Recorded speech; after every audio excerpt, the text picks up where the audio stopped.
Sobra nga talaga ako nainggit nga dito nga sa nagtitrending nga ngayon sa ibang bansa itong ginagawa nga nilang bahay, yung mga electric car nga nila. At buti na nga lang talaga meron akong electric car nga na binili, kaya naman ita-transform ko nga ito para maging bahay din.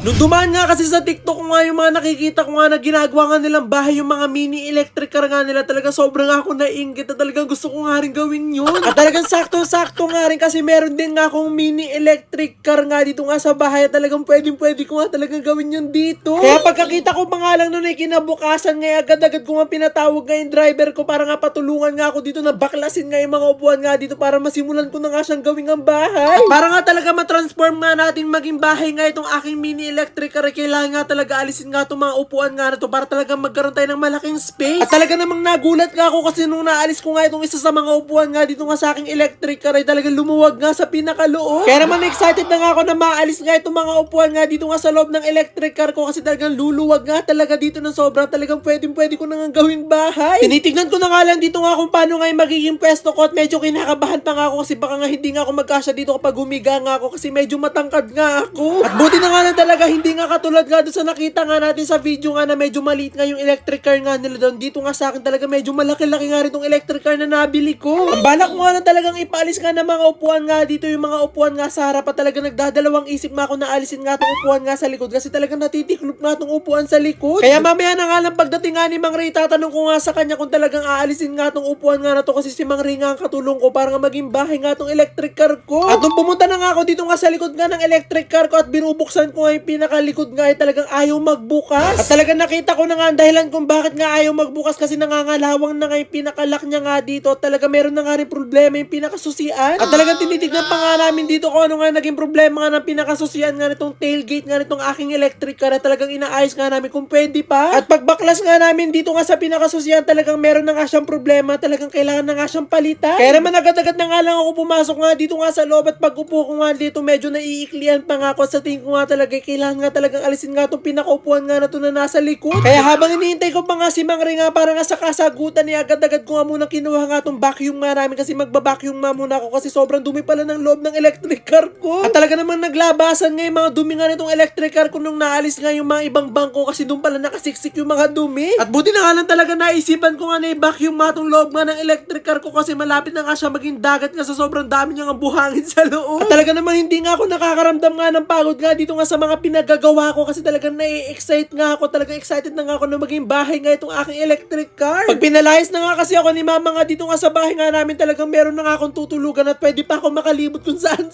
Pero kung maglilibot nga ako kung saan talagang dapat nga meron nga ako matatagpuan na charging station kasi talagang titirik nga ako kapag nalobat nga to. Itong mini electric car nga na to na binili ko para nga talaga to kay mama, para nga pang service niya kapag pumupunta siya dun sa restaurant nga namin kasi hindi nga siya marunong magmaneho at takot siya. Kaya ang ending nga napunta nga sa akin tong electric car nga na to at ako na nga gumagamit at ginagamit ko nga siya kung saan.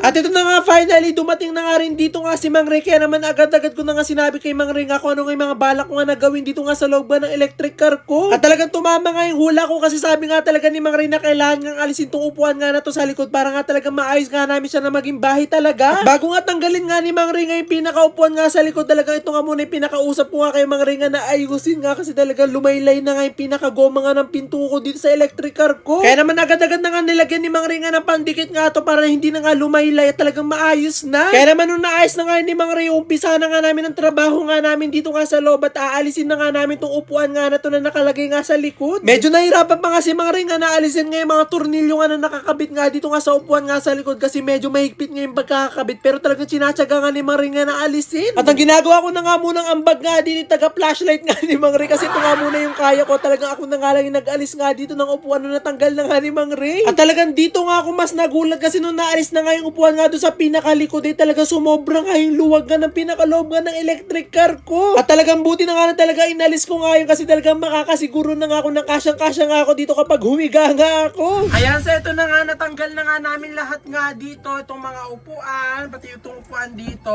Ayan, inaayos na lang din namin dito yung mga onting sira. Tapos bukas, umpisahan na nga namin ni Mang Ray nga na i-transform to para maging bahay. Excited na ako, kaya naman abangan nyo nga ang part 2 kasi mapakita ko talaga sa inyo kung paano maging bahay itong aking mini electric car. Yay! Excited na ako, dito na ako tulog, hindi na sa bahay namin. Kaya naman